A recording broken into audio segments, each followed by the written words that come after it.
Hello everyone, I'm Harley and welcome back to another of our presentation. So our lesson for today is word recognition abilities, wherein my assigned topic is all about kindergarten skills. So let's begin.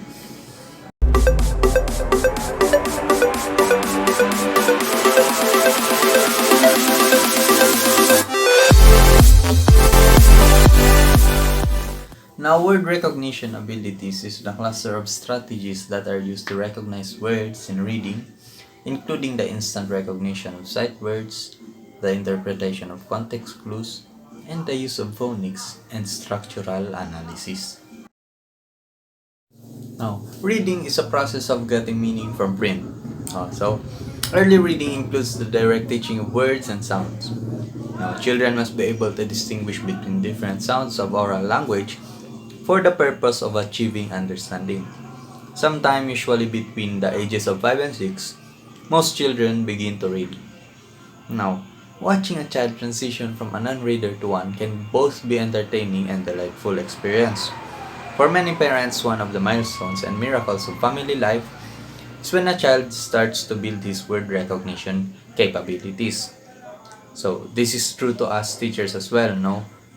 So, being there to guide them and teach them is a great privilege as well as a motivation for our profession. To further understand, here are a few of the simple notions. Now, motioning left to right and top to bottom movement when reading. Languages which use the following scripts are written left to right: Latin, Modern Greek, Cyrillic, Indic, and Southeast Asian.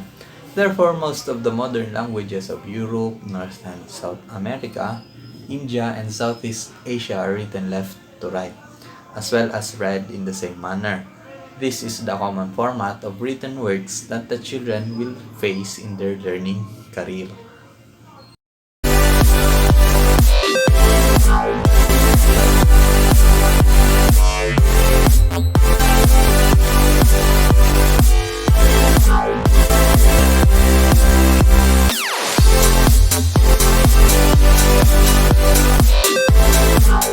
Now, reading one-syllable words of like cat, dog, and rat, and recognize common and color words I, the, red, blue by sight. Another is using picture clues to read. Showing a picture of an umbrella gives the children an idea of an umbrella. Now, paired up with a word, children will be able to understand the concept easier and faster, which promotes the learning process of the word. Now, making predictions is identifying the characters, setting, and the main idea of a story. Now, so as we all know, stories are a great source of knowledge, inspiration, and imagination.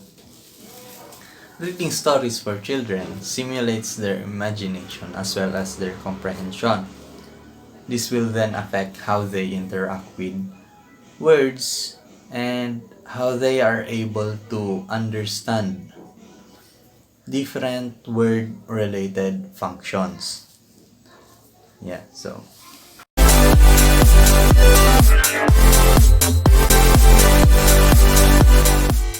now, what are the four main reading skills? The goal in reading is comprehension, but being able to comprehend the text accurately requires strength in each of the four skill areas, namely alphabetics, vocabulary, fluency, and comprehension. If a reader isn't comprehending what he or she reads, it is important to determine where the breakdown is occurring so that we can help the child. So decoding is their first step into sounding out simple words. So in kindergarten, your child will start with the basic CVC words. So which is consonant, vowel, consonant words such as C, A, and P. They say each sound individually and then begin blending the sounds into a word. Decoding takes a lot of practice.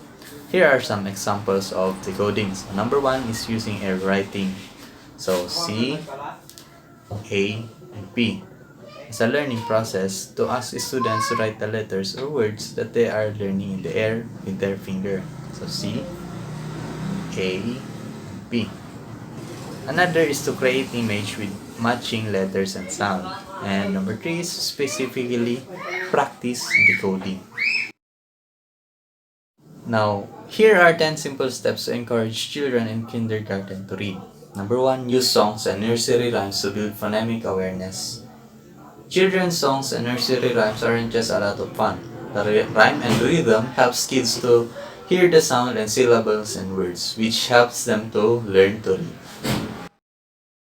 Number 2 is make simple word cards at home. Number 3, engage your child in print-rich environment. Number 4, play word games at home or even in the car. Number 5, understand the core skills involved in teaching kids to read. Phonemic awareness is the ability to hear and manipulate the different sounds in words. Example is in being able to identify words that rhyme, counting the number of syllables in a name, recognizing alliteration, segmenting a sentence into words, and identifying the syllables in a word. Phonics is recognizing the connection between letters and the sounds they make. Phonics involves matching the sounds of spoken English with individual letters or groups of letters. For the example, the sound K can be spelled as C, K, CK, or CH. Teaching children to blend the sounds of letters together helps them decode unfamiliar or unknown words by sounding them out. Vocabulary is understanding the meaning of words and their definition as well as their context. Reading comprehension is understanding the meaning of text both in storybooks and information books. Now, fluency is the ability to read aloud with speed, understanding, and accuracy. Number 6 is play with letter magnets. Middle vowel sounds can be tricky for some children, which is why this activity can be so helpful. Prepare letter magnets on the fridge and pull the vowels to one side. A, E, I, O, U. Say a CBC word, consonant, vowel consonant, for example cat, and ask your child to spell it using the magnets to help them say each vowel sound aloud while pointing at its letter. And ask your child which one makes a sound familiar to the middle sound. Should be able to harness the power of technology to keep your child engaged. Now, this is the number 7. Learning to read should be an enjoyable process in order to keep kids motivated to improve. Sometimes a child might be full of excitement and eagerness to learn at the beginning, but once they hit a wall, they can feel overwhelmed and give up easily. As a teacher, it can feel impossible to pick up again and know where to fill in any gaps that may be causing frustration. Number 8 is read together on a daily basis and ask questions about the book. A lot of people don't realize just how many skills can be picked up through the simple act of reading to a child. Not only are you showing them how to sound out words, but you're also building key comprehension skills, growing their vocabulary, and letting them hear what a fluent reader sounds like. Most of all, regular reading helps your child to develop a love of reading, which is the best way to set them up for a reading success. So, number 9 is play games to memorize high-frequency sight words every day. Number 10, be patient. The best way to teach kids to read is to make it fun. Every child learns at his or her own pace, so always remember the single most important thing you can do is to make it enjoyable.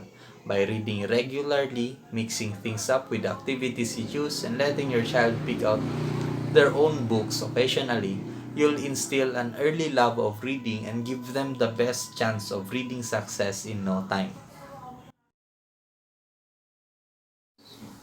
So, to sum it up, children must learn to identify words quickly and effortlessly so that they can focus on the meaning of what they are reading. That is why we, future educators, need to help them sharpen their reading skills to help them move on to the next level. Now, that is my report about word recognition at the kindergarten level. Thank you everyone for listening and have a good day.